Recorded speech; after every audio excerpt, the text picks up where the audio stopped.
Hello everyone, সকলে কেমন আছো? অনেকদিন পর আমি ভিডিও নিয়ে আসছি। তো ভিডিও করা আর হচ্ছেই না। তো যাই হোক, ফার্স্টে বলে দিই, দেখো এখানে একটা পিম্পল বেরিয়ে গেছে। এটা হতেই থাকে না, সবাইকে সবকিছু যে যার মতো থাকতে দিতে হয়, তাই ওকেও আমি থাকতে দিয়েছি, কিছু করিনি। তো বিচ্ছিরি একটা অবস্থা আছে, চুল টুল একদম ঘেঁটে, মানে আজ প্রচণ্ড ঠান্ডা। তোমার ওখানে কেমন ঠান্ডা পড়ছে সেটা অবশ্যই আমাকে জানিও। আর তোমাদেরকে কিছু জিনিস কিনেছি আমি বিয়ের জন্য, সেগুলি তোমাদেরকে দেখাবো। তো চলো ফার্স্টে আগে দেখাই। এই ব্যাগটা কিনেছি। তো এই ব্যাগটা আমি বড় বাজার থেকে কিনেছি। কীরকম দাম হতে পারে আমি বলবো না, তোমরাই আমাকে কমেন্ট করে জানিও, ঠিক আছে? তো ব্যাগটা কীরকম হয়েছে আগে বলো আমাকে। তো এটা আমি দুদিনের জন্যই কিনেছি। দেখো, এইসব ব্যাগ কি আর মানে সবসময় ইউজ করা যাবে?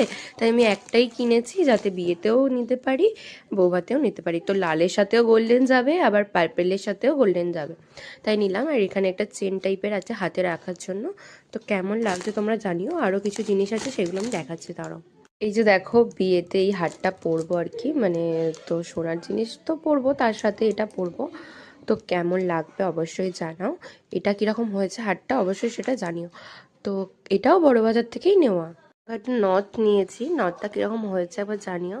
যদি তোমরা বলো যে এই নথটা এর সাথে যাচ্ছে না, তাহলে আমি চেঞ্জ করে নিতে পারবো। মানে চেঞ্জ মানে এটা রেখে দেবো, অন্য কোনো দিন পরবো, বা যাই হোক, তোমরা যদি বলো ভালো লাগে, তাহলে কেমন লাগছে অবশ্যই জানিও।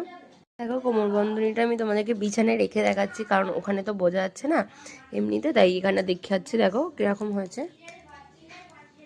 আর কিনেছি একটা টিকুলি, কেমন লাগছে অবশ্যই জানিও টিকুলিটা। আর হচ্ছে আর একটা হার আছে, এই হারটা হচ্ছে আমার শাশুড়ি মায়ের জন্য। তো সব জিনিসগুলো কীরকম লাগছে অবশ্যই জানিও আমাকে।